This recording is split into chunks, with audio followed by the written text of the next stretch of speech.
been a leader in God's work who has prompted a host of criticisms and comments. As I go through some of these comments, I would like you to see if you know who I'm speaking of. It seems that some continually complained about how he ran the work. And some have said that he took too much on himself, that he was egotistical, that he exalted himself, that he was inaccessible, that he was hard and he was harsh. And some even claimed that he set himself up like a prince over the people. Or others, that he just lifted himself up as far as his position or office was. And I presume some also went a little bit further and said that he had developed his own empire. And some said that he didn't keep his word. There have also been written accusations about this leader of God's work that he had a bad temper. And at times he didn't have all of his family under control. Even his marital situation came under attack. Now, at first it would seem that this man, this leader in God's church, did most of the work all by himself. But as time went on, he finally initiated a pyramid type of organization in the work. It seemed like this leader was always coming out with some new understanding of God's will, or some new doctrine not understood before. On one occasion, he made a major change, for example, in the doctrine of divorce and remarriage from what it previously had been. He also wrote several books on theological or spiritual subjects which were widely distributed. Conditions got so bad on at least one or two occasions that there was a major movement by other leaders in the work to get rid of him and his principal assistant. But this try failed. Or I should say these tries failed. And some of his greatest achievements came after he was 80 years old. Probably some people even complained because he was a little unclear or would not state who his successor should be. And he didn't help them very much in such complaints because he wouldn't select a successor. Now, who is this man? Moses. Maybe some of you thought I was going to mention someone else. Now, I want to prove every single one of those points. Let's go back to the beginning here, where I said that there had been a leader in God's work. Well, I think Moses was in God's work, was he not?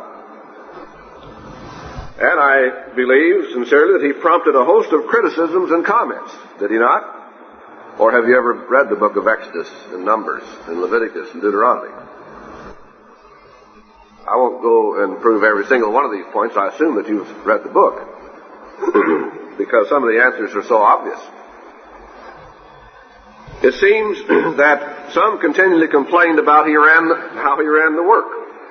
And so you look in those particular books of the Bible and you see that the people murmured on this occasion and they murmured on that occasion and they murmured on another occasion.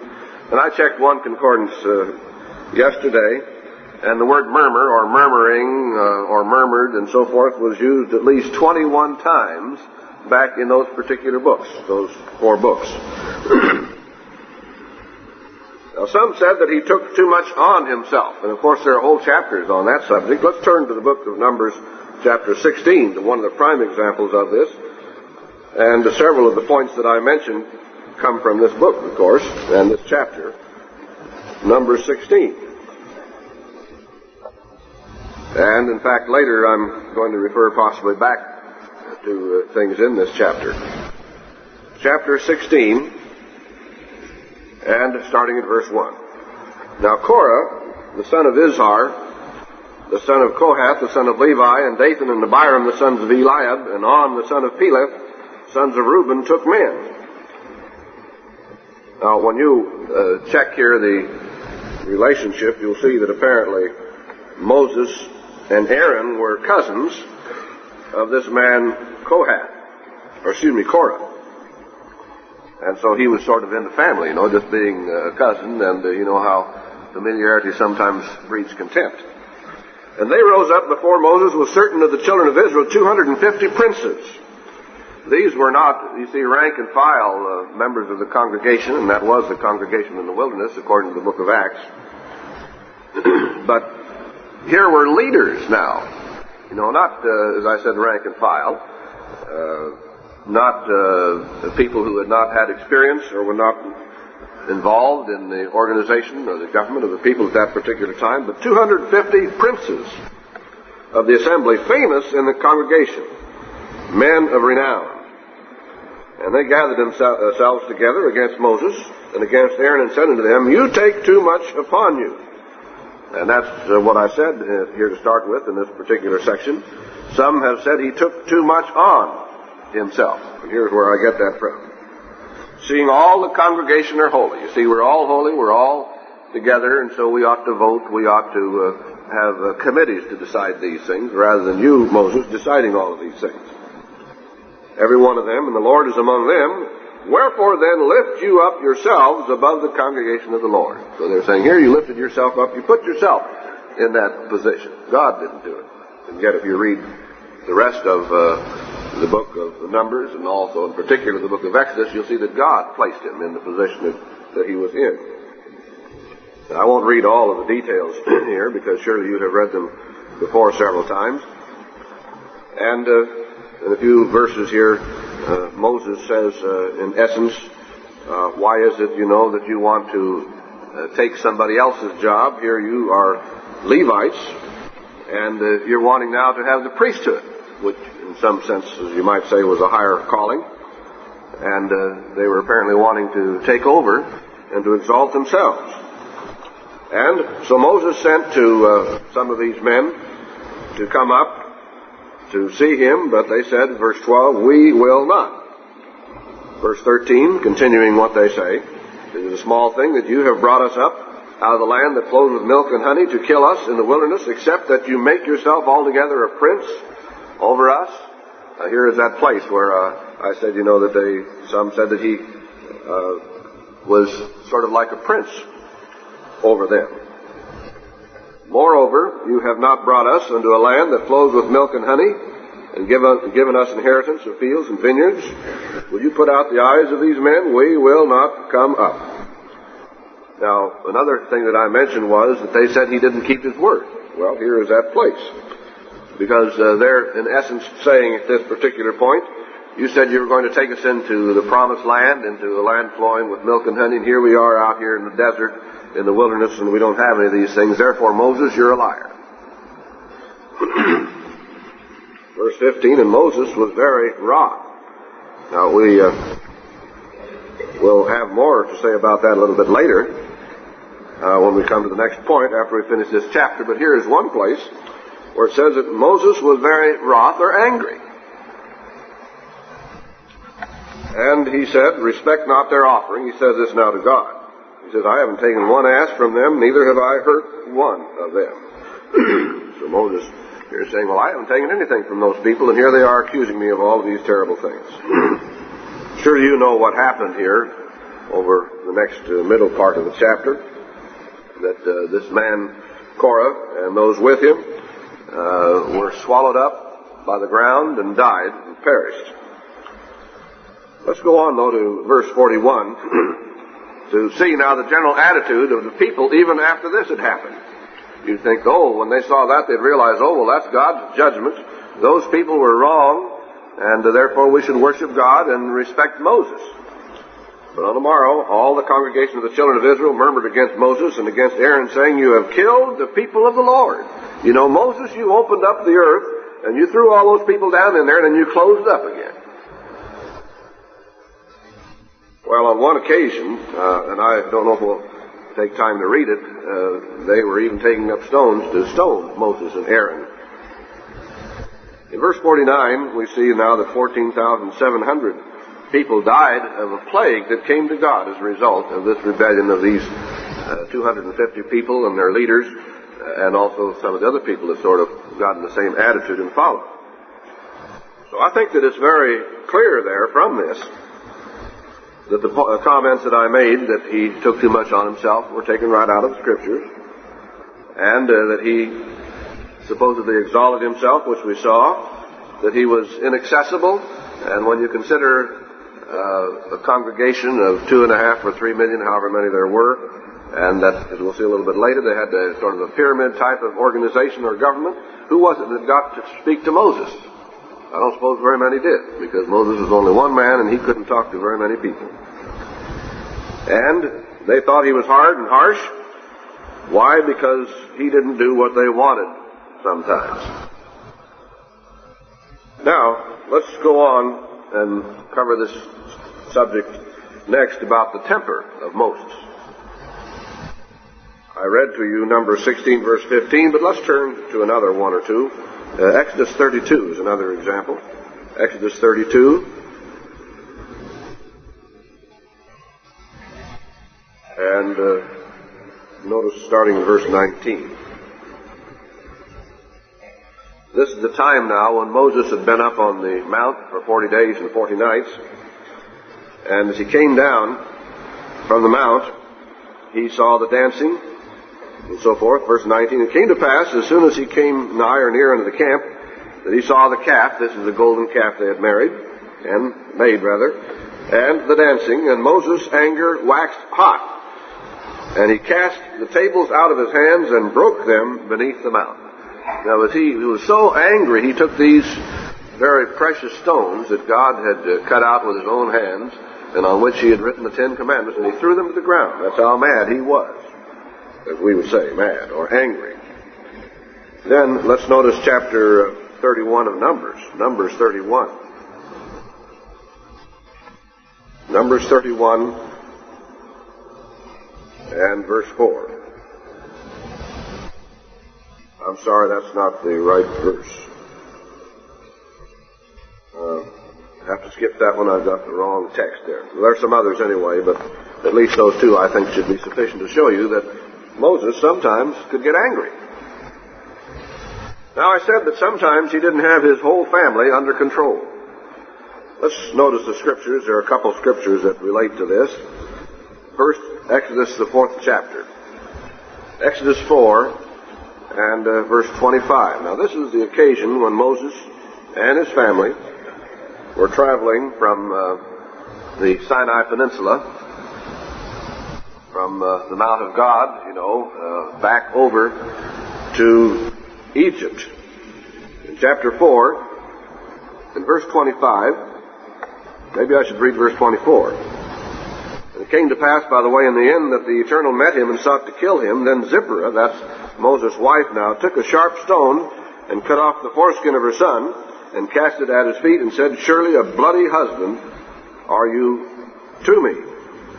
So he let him go. Then she said, A bloody husband you are because of the circumcision. Now, we don't have all the details here, and I haven't time to read, for that matter, even all the details in this particular place. But what had happened as they were going along here, something happened that where God apparently was going to kill Moses or kill his son, whichever the case may be. Why?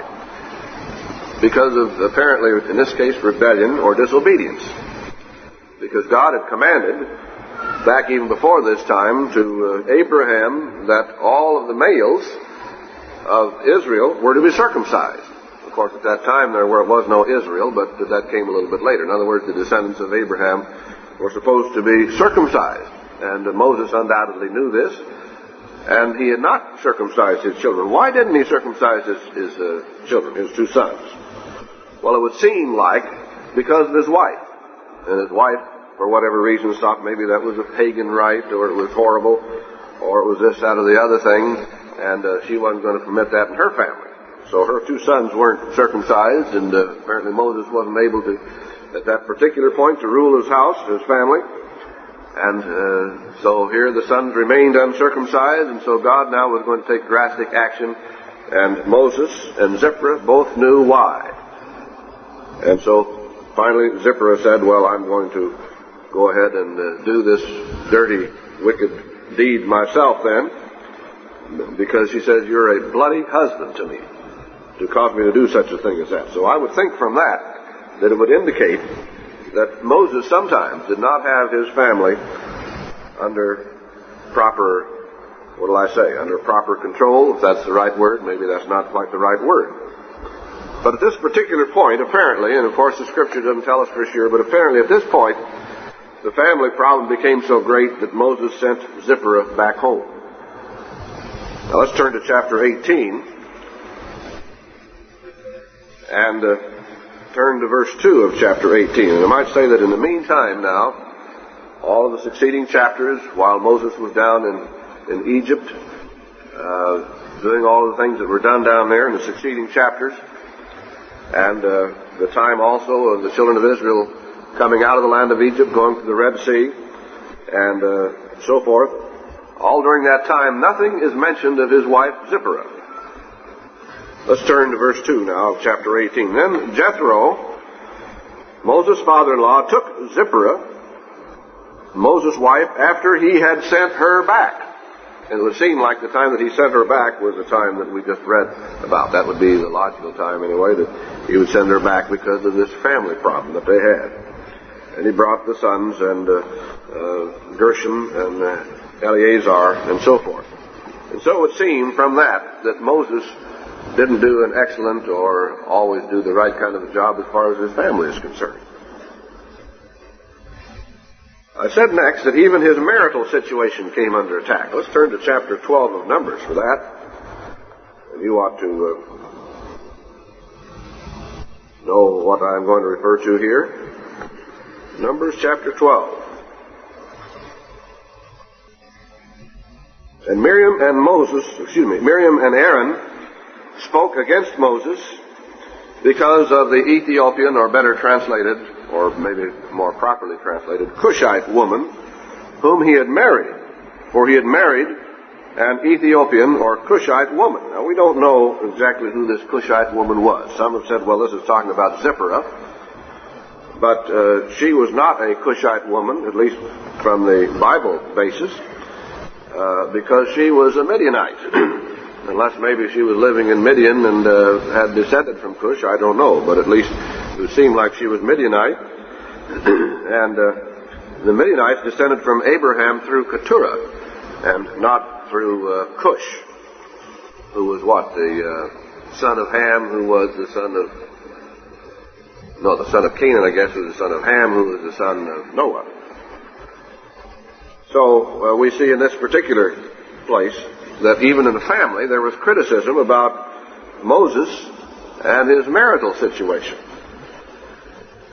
Now there are various possibilities here, and I don't know if there's any value to speculate as to exactly what had happened. There is mention in history, possibly in the book of Josephus, about a marriage, maybe what we would call a political marriage. We don't know whether it was a real marriage of Moses back before he ever went to the land of Midian. Possibly Zipporah was dead by this time and he was remarrying. We just don't know. We don't know what the situation was. But anyway, the brother and sister were dissatisfied and critical because of what Moses either had in the past done or had done in recent time. Well, what did God do about all of this? I'm sure you're familiar with what happened in the rest of this chapter. As a result of this, Miriam became a leper. And after 7 days being shut out of the camp and the prayer of Moses, she finally was healed and restored back. So apparently God thought it was a very serious and a wrong charge that these people had made against Moses. Next, I said at first he seemed to do most of the work by himself, but in time he finally initiated a pyramid type of organization in the work. Let's turn to Exodus 18 to see this. Exodus 18. We had already read a little bit in chapter 18 about Jethro coming to Moses and the children of Israel. But let's turn now to, about verse 13. And it came to pass on the morrow that Moses sat to judge the people. And the people stood by Moses from morning until evening. Now, if there were 2.5 million people, when you consider the kind of problems that people have, they must have had a huge line, a lot worse than Luby's cafeteria or Ramana cafeteria even. So here was a huge line of people all wanting to talk to Moses and, of course, wanting to explain their complaint or their problem in great detail. And that's a very, very tiring situation, not only for Moses, but I'm sure all those people that were standing in line and saying, well, why doesn't he hurry up? Why doesn't he hurry up? And so on and so forth. And Moses' father-in-law saw this, and so he said, well, this isn't good, so what you need to do is to have organization. And we'll find, if we take the time, which we won't, but if we took time, we'll find in other places that God was involved in this also, that God apparently inspired Jethro to give this counsel to Moses, and then Moses did go to God with it, and then it was approved by God that this was the kind of organization then that they should have. And let's skip down a little bit further now, after Moses had explained what he was doing to his father-in-law. Verse 17, Moses' father-in-law said unto him, the thing that you do is not good, trying to do this all by yourself. You will surely wear away, both you and this people that is with you, for this thing is too heavy for you. You are not able to perform it yourself alone. And he says, now listen to me and what I'm going to tell you. He says that you need to, let's pick it up, verse 20. And you shall teach them, that is, those that are going to assist you, ordinances and laws, and shall show them the way wherein they must walk, and the work that they must do. Moreover, you shall provide out of all the people able men, such as fear God, men of truth, hating covetousness, and these are certainly very stringent qualifications, and place such over them to be rulers of thousands, hundreds, fifties, and tens. And if that isn't a pyramid-type government, I don't know what pyramid-type government might be. So let them judge the people, and they will take care of the small matters, and the big matters, of course, they will bring to you. And so Moses did this, verse 25. He chose able men out of all of Israel and made them rulers over thousands, hundreds, fifties, and tens. And they judged the people at all seasons or at all times. And the hard causes they brought unto Moses, but every small matter they judged themselves. So that's all we need to read at that particular point. So you see, you start out with, he did most of the work by himself, and in due time initiated a pyramid type of organization in the work. Now next, it seems that this leader was always coming out with some new understanding of God's will. If you don't understand that, just read the 5 books. I think you'll see that he's always coming out with something new, isn't he? That people didn't know about, or some new doctrine not understood before. On one occasion, he made a major change in the doctrine of divorce and remarriage from what it previously had been. Now, you thought I was talking about somebody else, didn't you? Now I want to show this in the Scriptures. It's not my word, but in the Scriptures. And for this, let's turn to the New Testament. Matthew 19. Matthew 19. I haven't time to read this whole section, but it's on the subject of divorce and marriage and remarriage. Verse 7 and 8 tells the story. They say unto him, and we're sort of breaking into the thought here, why did Moses then command to give a writing of divorcement and to put her away? So they're referring back to what Moses said back in Deuteronomy 24, verse 1, and so forth. And also there's some other points places that touch on the point, but I think that's mainly the place.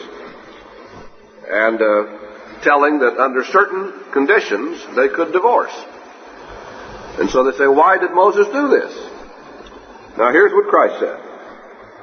He said unto them, Moses, because of the hardness of your hearts, suffered or permitted you to put away your wives under the circumstances that are mentioned back there. But from the beginning it was not so. All right. Doesn't that say that what had been from the beginning that Moses changed in regard to divorce and remarriage? That's what it says to me anyway.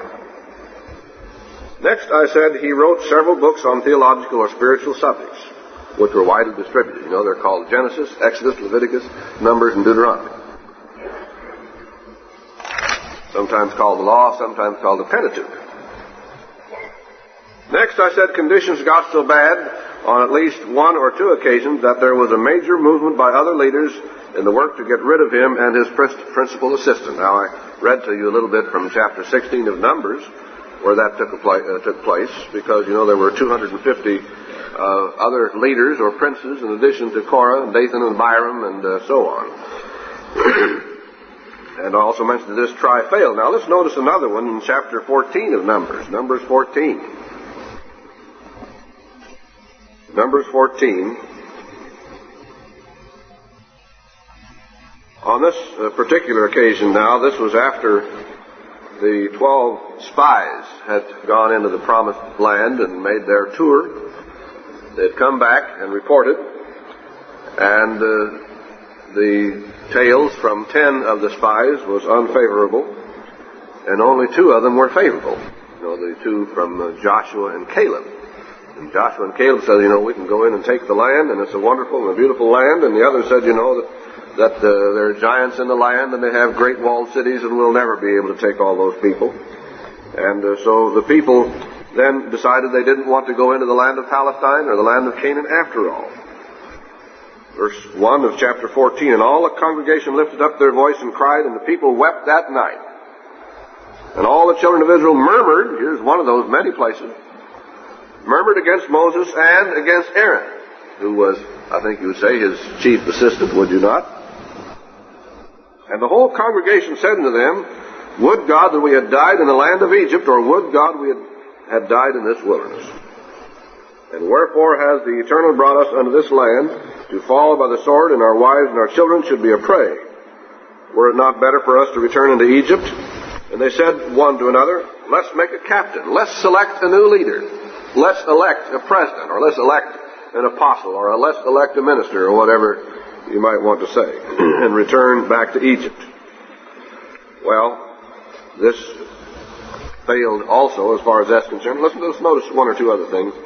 In verse 10, but all the congregation bade stone them with stones. And so I suppose some people were shouting, stone them, as far as Moses and Aaron were concerned. All right, then comes another point here that I'll bring out a little bit later.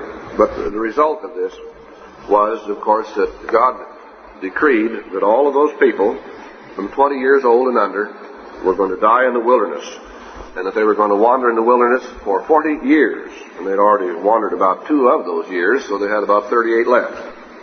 You'll see in verse 33 and verse 34 about the 40 days, day for a year, and so forth, and so on. Next, I said that some of his greatest achievements came after he was 80 years old. And, of course, it was when he was 80 years old that he went to Egypt and then led the children of Israel out of the land of Egypt. Next, I said probably some people complained because it was unclear who his successor was to be.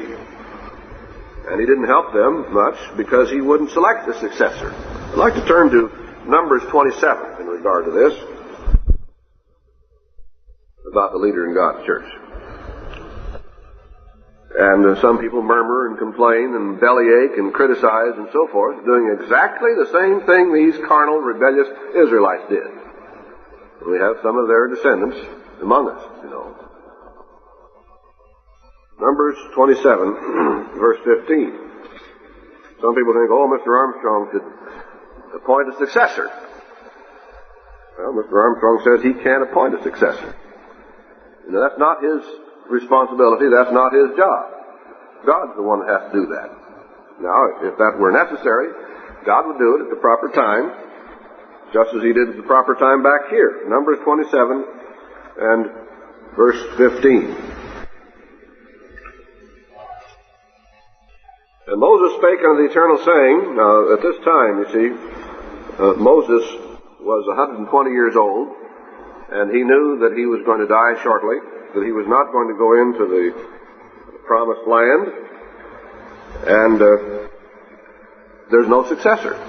Now who's going to take his place? I suppose from the vantage point of the people of that time, there might have been a lot of prospects.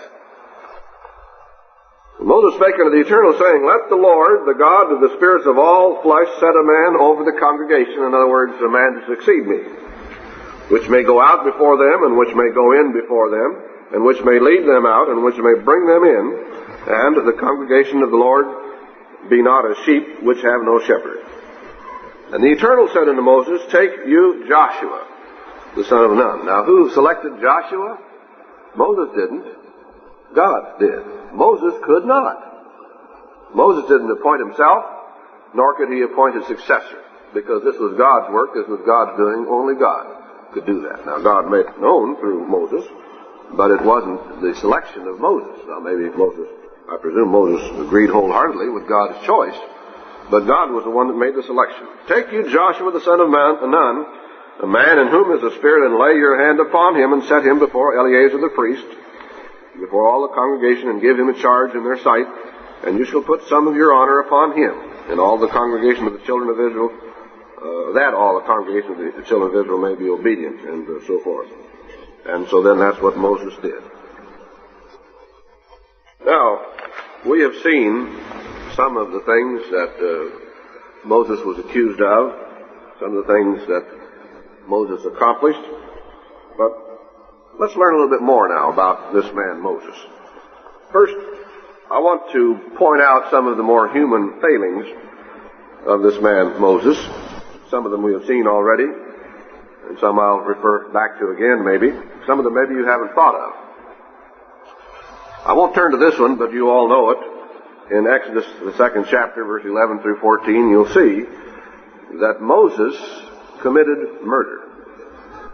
He was a murderer, and then shortly thereafter he was a fugitive from justice for 40 years.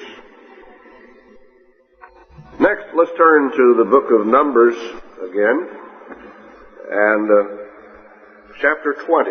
Now, there are two places that this is referred to, and one of them in chapter 27. I think we were just in chapter 27 a moment ago, but let's go to chapter 20 of Numbers, starting in verse 7. Numbers 20 and verse 7.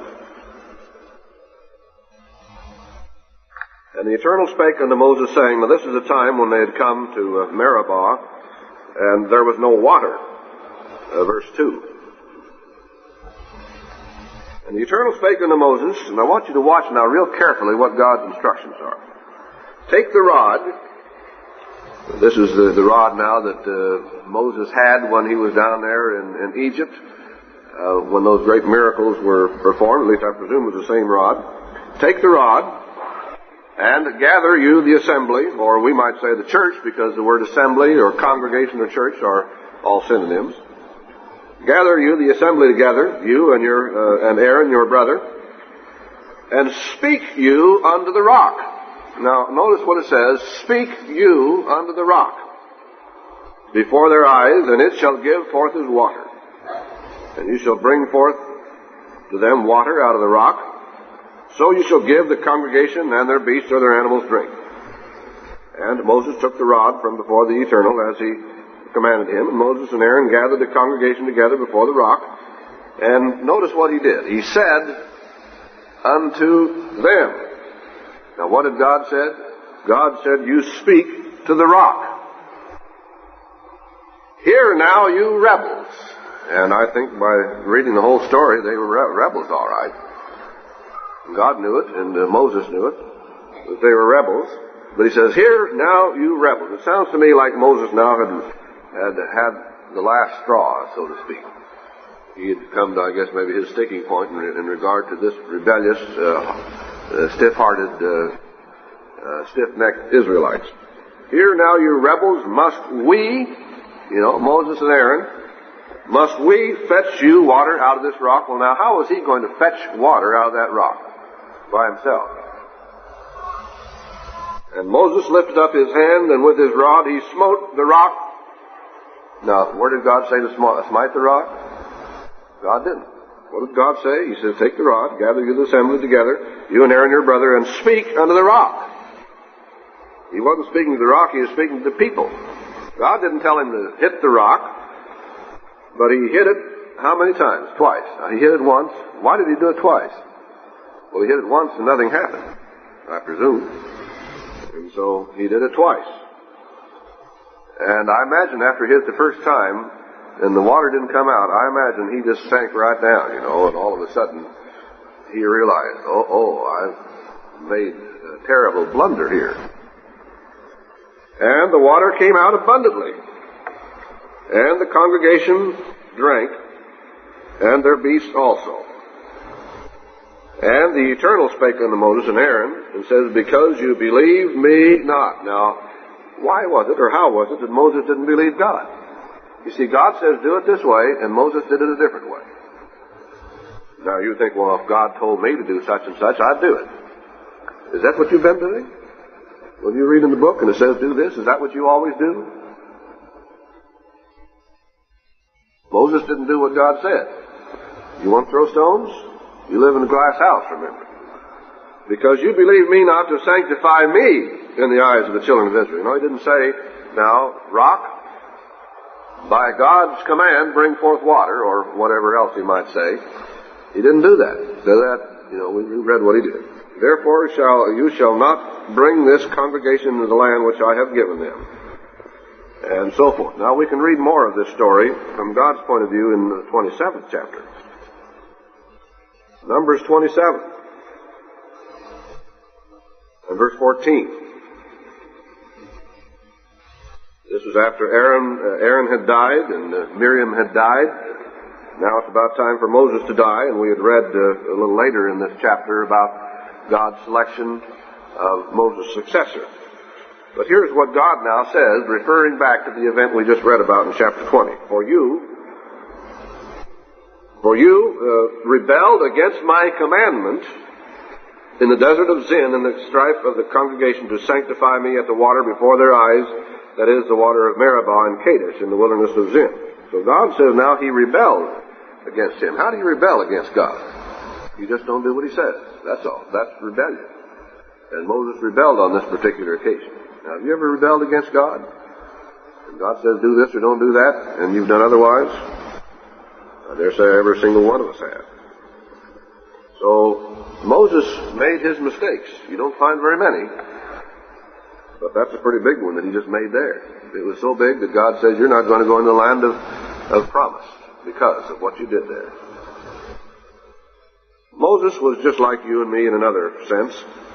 Let's turn to Exodus, the 5th chapter. Exodus, the 5th chapter. You become discouraged sometimes? Well, so did Moses. Exodus 5, verse 22 and verse 23. On this particular occasion, Moses had gone down to the land of Egypt and had talked to the people, and they were all enthusiastic, believing now that God was going to deliver them from bondage. And after a little while, instead of their being delivered, their tasks were increased, and they were beaten, and they were ill-treated, and given more work to do. Verse 20. And they met Moses and Aaron, who stood in the way as they came forth from Pharaoh, and they said unto them, the Eternal look upon you and judge, because you have made our savor to be abhorred in the eyes of Pharaoh. This is the people now speaking to Moses and Aaron. And in the eyes of the servants to put a sword in their hand to slay us. Things were looking pretty grim then. They were having their trials and their tests about then, and so they were saying, Moses, instead of making things better, you've made things worse. Sometimes it may seem that way to us too. We repent and are baptized, and maybe soon great difficulties and trials and tests come upon us, and we think, we were better off before. And Moses returned unto the Eternal and said, Lord, wherefore have you so evil entreated this people? Why is it that you have sent me? For since I came to Pharaoh to speak in your name, he has done evil to this people, neither have you delivered your people at all. Now there are other intimations that he could become discouraged at times as well. But I think that it at least seemed rather obvious to me that he was discouraged at this particular point because things were going the wrong way. He also had his moments of doubt. Let's turn to Numbers. Numbers chapter 11 and verse 21. On this particular occasion, God tells him that he is going to feed this people food. And not only just food, but meat. And after God had said this, let's pick up the story in verse 21. And Moses said, the people among whom I am are 600,000 footmen. In other words, 600,000 men of war or war age. In other words, those from 20 years old and up. And based on that, it's been estimated that there were 2.5 to 3 million people there, or maybe more. And you have said, I will give them flesh, that they may eat it a whole month? Well, that just seemed impossible to Moses. Shall the flocks and the herds be slain for them to suffice them? Or shall all the fish of the sea be gathered together for them to suffice them? See, he just didn't see how it was possible. It just wasn't humanly possible to feed all of those 3 million people meat, flesh, for 30 days. And yet God brought it to pass by the quails, if you read about following this.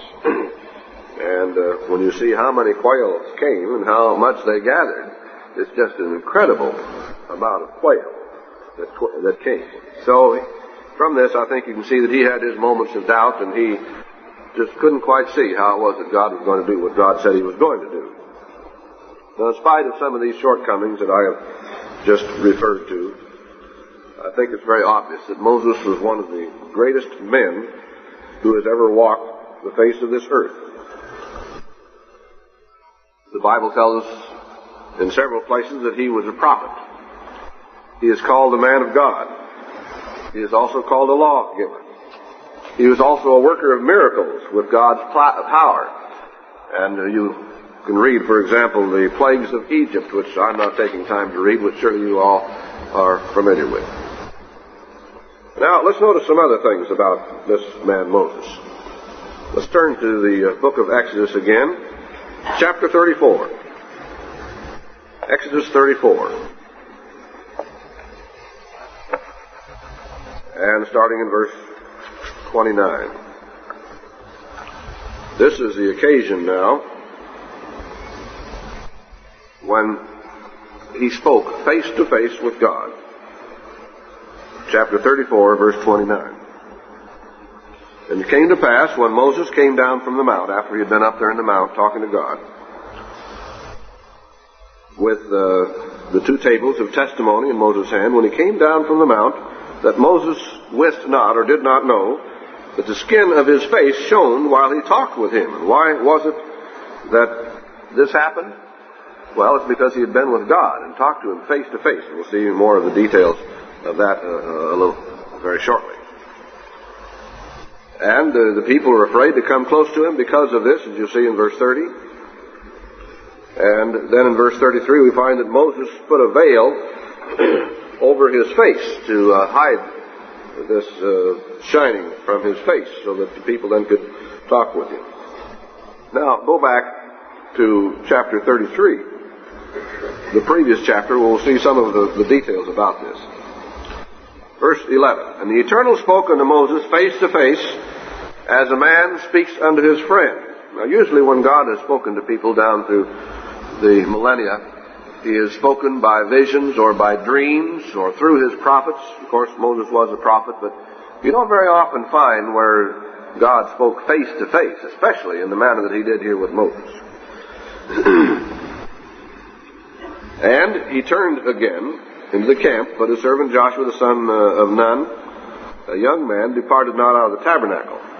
And Moses said unto the Eternal, You say unto me, Bring this people, and you have not let me know whom you will send with me. Well, let's skip on a little bit. He wants now to be shown the way so he might know what to do. And let's skip down to verse 17. And the Eternal said unto Moses, I will do this thing also that you have spoken, for you have found grace in my sight, and I know you by name. Now, I've skipped over one little place here now where he asked that he could see God. Oh, it's just verse 18. And he said, I beseech you, show me your glory. In other words, I want to see you in your glory, in your glorified state, not just as another human being, but as you really are. And, of course, other scriptures tell us you can't look on God and live on his face, obviously, when you see this and other parts that mention that. And he said, I will make all my goodness, or my glory, my greatness, pass before you.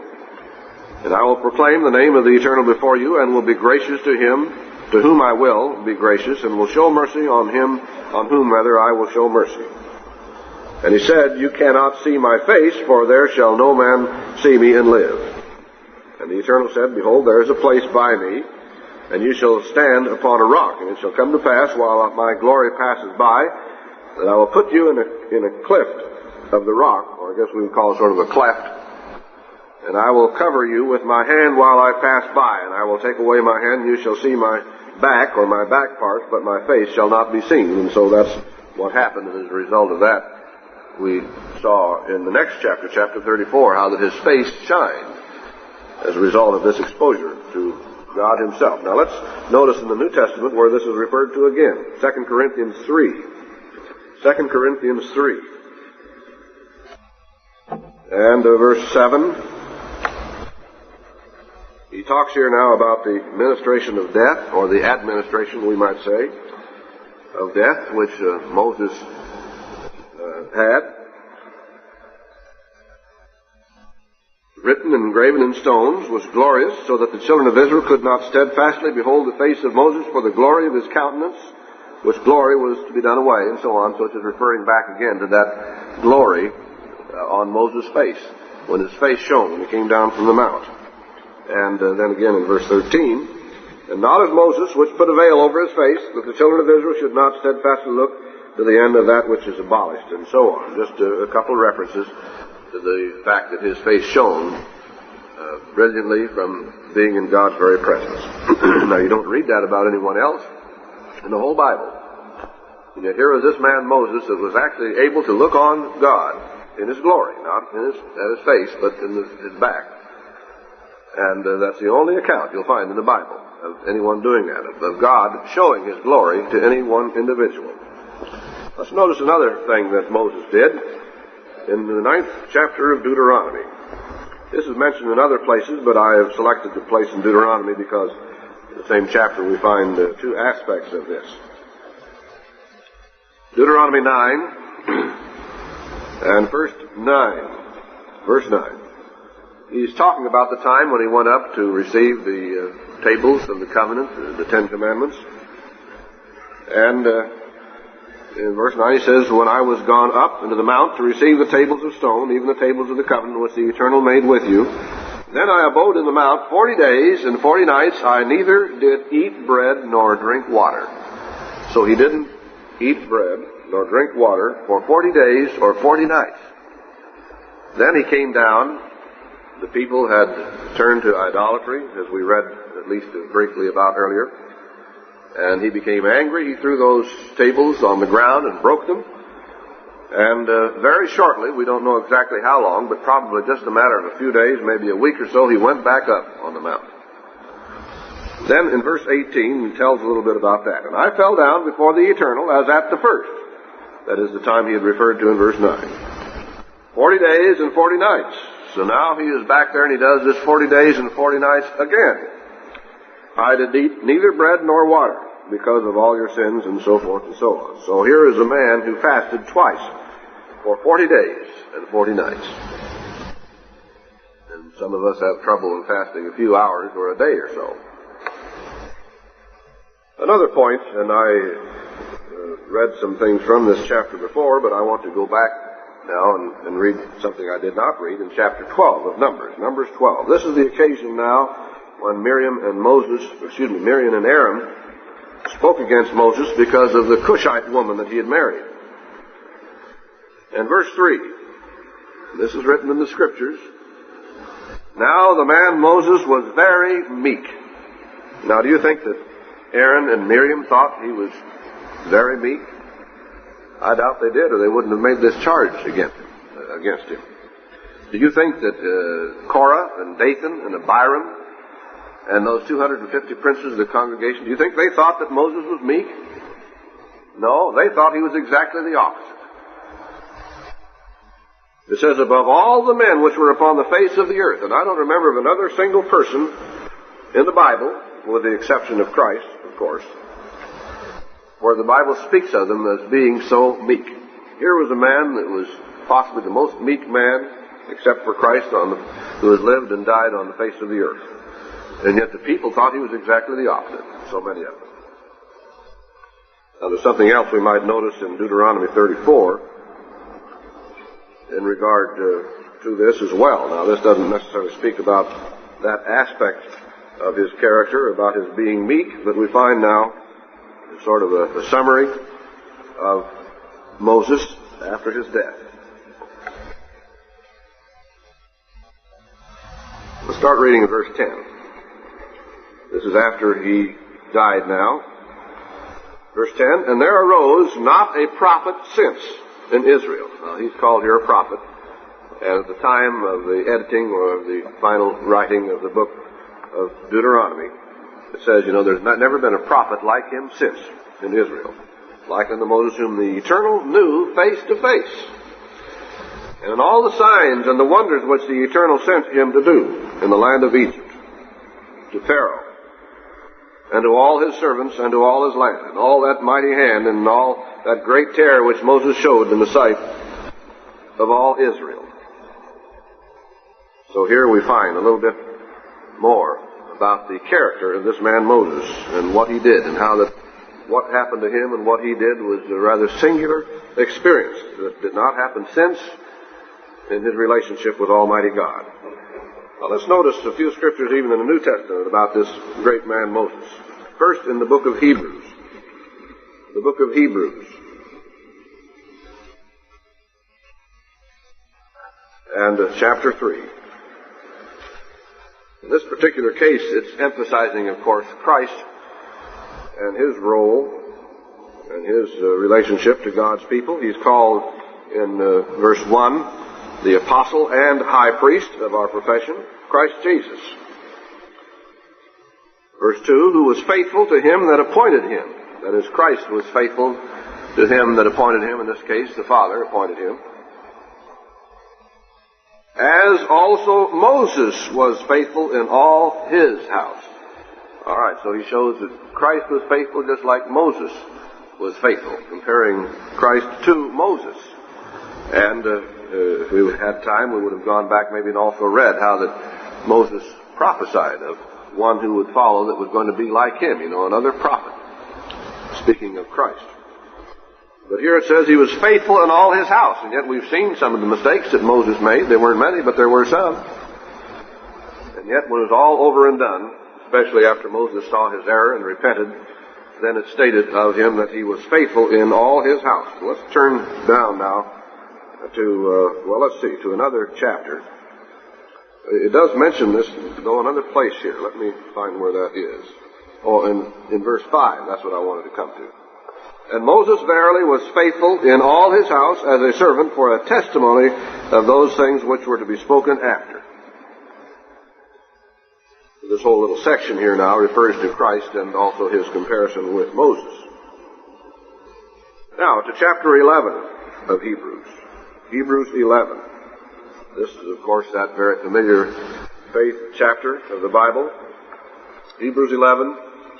And let's read the little section here about Moses.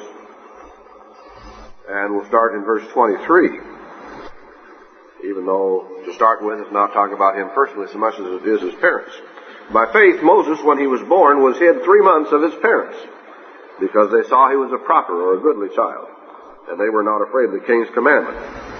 By faith, Moses, when he was come to years, refused to be called the son of Pharaoh's daughter. Now, we don't read too much about that. It may be sort of implied, but here it says now that he refused to be called the son of Pharaoh's daughter. And if he would have continued in being the son of Pharaoh's daughter, who knows, maybe he would have been one of the pharaohs.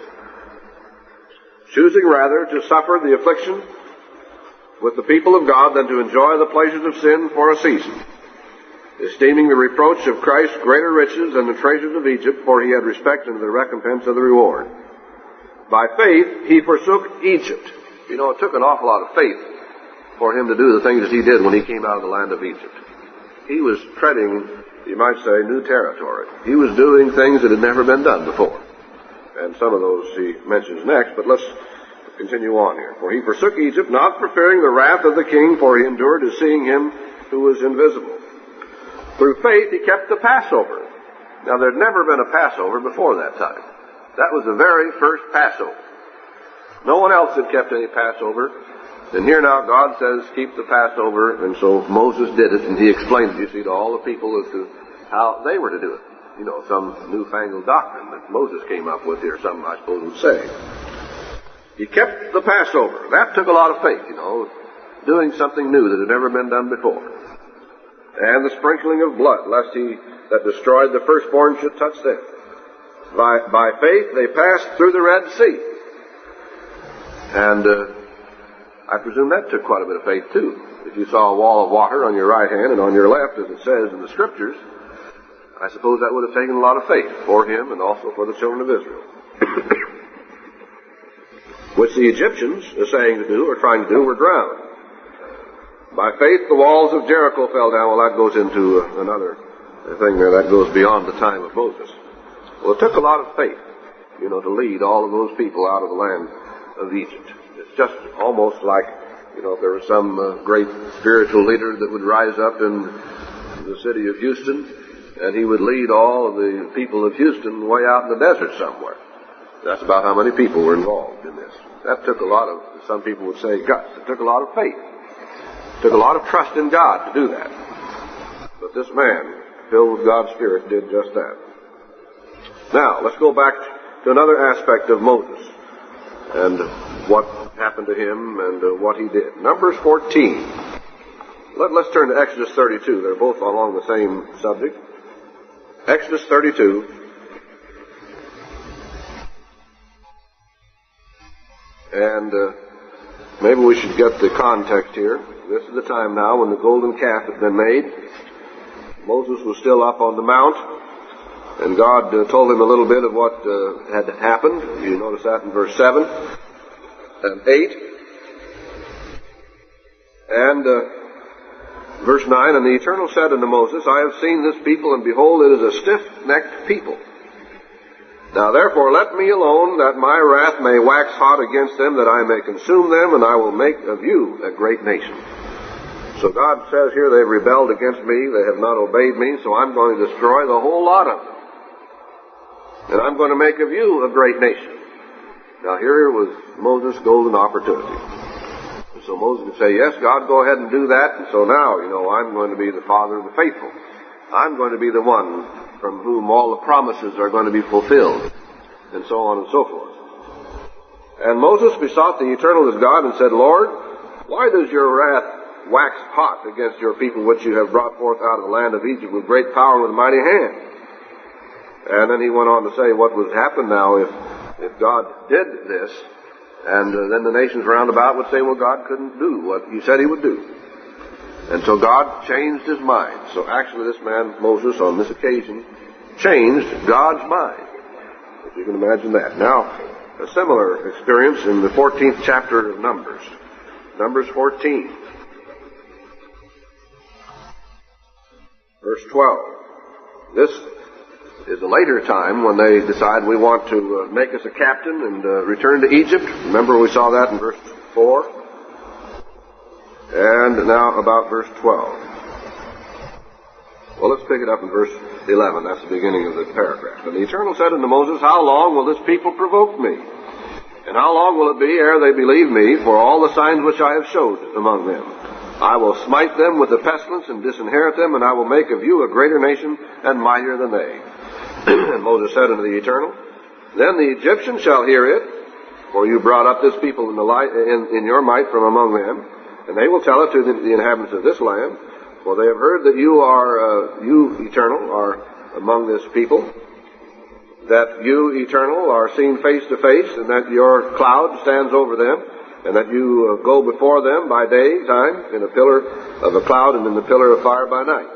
Now, if you shall kill all this people as one man, then the nations which have heard the fame of you will speak, saying, because the Eternal was not able to bring this people into the land which he swore unto them, therefore he has slain them in the wilderness. Now I beseech you, let your power of my Lord be great, according as you have spoken, saying, the Eternal is long-suffering and of great mercy, forgiving iniquity and transgressions, and by no means clearing the guilty, visiting the iniquity of the fathers upon the children of the third and fourth generation.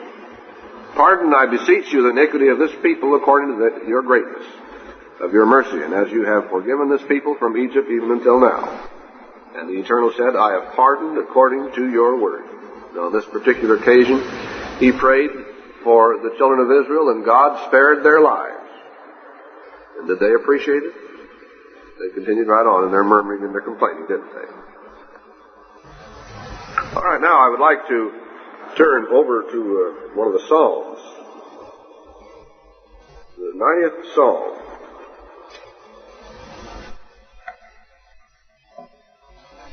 I'm sure that you're familiar with this particular psalm, particularly verse 10. The days of our years are 80 years and 10, and so on. You've all heard that, I'm sure. Who wrote that? Who wrote this psalm? Well, look at the beginning. Psalm 90, a prayer of Moses, the man of God. Maybe you hadn't thought of it, but here is a psalm that he wrote that is still preserved for us. And it might be that some of the succeeding psalms were written by him too, but it doesn't say that they were.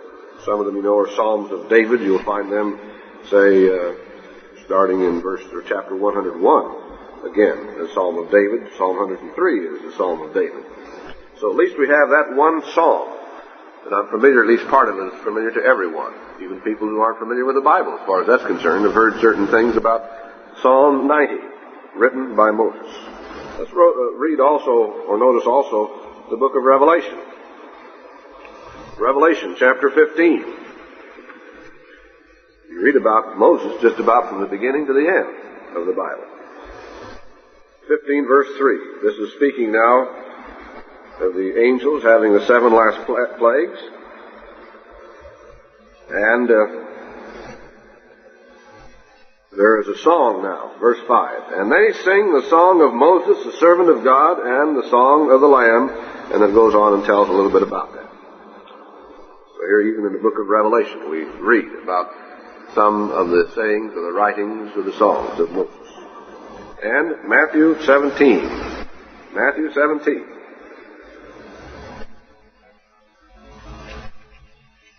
Several places in the Gospels, there are references to Moses, and of course various quotes from the things that he wrote. Chapter 17 of Matthew. And after 6 days, Jesus took Peter, James, and John, his brother, and brought them up into a high mountain apart, and was transfigured before them. And his face did shine as the sun, and his raiment was white as the light. Now they were seeing him in his glory, but not directly like Moses had, because this is in a vision. And behold, there appeared unto them Moses, and Elias, or Elijah, as we call him. The Elias is the Greek form of Elijah. And I'll just point out verse 9, which mentions that he says, tell the vision to no man, showing that this was a vision. But what was happening here was that these 3 men, James and Peter and John, in fulfillment of what had been written just in the previous chapter in the last couple of verses or so, particularly the last verse, that they were able to see Moses and Elijah and Christ in the kingdom of God. In other words, taken forward more or less 2,000 years to the establishment of God's kingdom on earth, and there seeing Moses and Elijah and Christ in glory, you might say, or in their glorified state. It's called the Mount of Transfiguration as a result of that, showing that Moses is going to be in God's kingdom, as though there were any question about it. I'm sure there was no question about it, but there we see that. Now, what is the lesson in all of this? I've spent quite a bit of time now going over these various points. People have criticized and murmured against God's leaders in just about every age. And I think that the account that we have just read is the most detailed of that kind of a problem. But if you read through that section of the Bible, Exodus and Leviticus, Numbers and Deuteronomy, you're continually seeing about people complaining about the leaders that God sent at that particular time. And no matter how great those men were, no matter how spiritual they were, no matter how close to God they were, no matter what their relationship was with God, the people still murmured about them. And here was a man, Moses, who talked face to face with God and accomplished all those great things, and yet the people were unappreciative and they were complaining, sometimes very bitterly. Now today is no exception. these very same complaints are being made against God's leader in this age. Now, if God would have called somebody else instead of the one he did call, you can be sure that some of the people would complain just as bitterly against him as they have the one that God has chosen. Because no matter who God chooses, no matter what his personality or his character or what he looks like or what he does or doesn't do, people are going to bitterly accuse and complain. Now, it isn't so bad when the world does and when they write terrible things about us, but when we find that some people in the Church of God speak against God's leaders, then it's very sad. Then it's very pathetic. People that have the Bible and can look in there and see warnings about the very same thing. Now, when I was going through those first points as I read to them, you probably thought I was talking about Mr. Armstrong. In fact, I read those questions or those comments and so on to a minister just 3 days ago. I said, you know who I'm talking about? He said, yeah, Herbert W. Armstrong. Maybe I didn't fool any of you, but I fooled him. And I wasn't talking about our present leader, the one that God has sent in this age. I was talking about one 3,500 years ago. With this in mind, I'd like to go to the book of 1 Corinthians. 1 Corinthians, chapter 10. Now, this is a very familiar scripture, surely, to all of us. And a warning for us about the very kind of thing I'm talking about. Now, it also warns about a few additional things, but it talks about the thing that we have been reading about. Moreover, brethren, I would not that you should be ignorant how that our fathers were under the cloud and all passed through the sea, and they were baptized in the sea and so forth. They ate the same spiritual meat and so forth. That Christ was with them, as we saw. Verse 5, but with many of them God was not well pleased, for they were overthrown in the wilderness. And we read a little bit about some of those things. Now, these things were our examples to the intent we should not lust after the evil things as they also lusted. Now, that is a different part of the story about their lust. And verse 7 tells us about their idolatry, which again is a different thing. Verse 8 tells us about their fornication, which is another matter. And verse 9, neither let us tempt Christ, as some of them also tempted and were destroyed of serpents. And verse 10, neither murmur you, as some of them also murmured, and were destroyed of the destroyer. Now there is plain instruction in the New Testament that we should not do what some of us are doing in complaining about the leadership in the Church of God and disagreeing with the leadership in the Church of God, criticizing the leadership and saying all kinds of evil things and spreading all kinds of evil rumors that may or may not be so, and usually they're not so. Now verse 11, for all these things happened unto them for examples, or ensamples, or types, and they were written for our admonition. And some of us do not learn the lesson. They are written for our admonition, upon whom the ends of the world are come. Wherefore let him that thinks he stand take heed lest he fall. Well, that's quite a warning, a very solemn warning, I think, for every one of us, to beware that we do not make the same mistake that those people did. And sadly, some in the Church of God have done that, have made that mistake, and are no longer with us. And sadly, there are still some in the Church of God who are committing those very same things. Now, if the leadership in the Church of God does make mistakes, or does make a mistake, and I grant you that they do on occasion, same as Moses did, or they commit some sin, and I agree that they do not lead perfect lives always. I think they lead much better lives than we do, but I grant that they may have sinned on occasion, just as Moses did, and just as you do, and just as I do. God will take care of those things. We don't have to complain. We don't have to take matters into our own hands. We don't have to proliferate a lot of false or other rumors.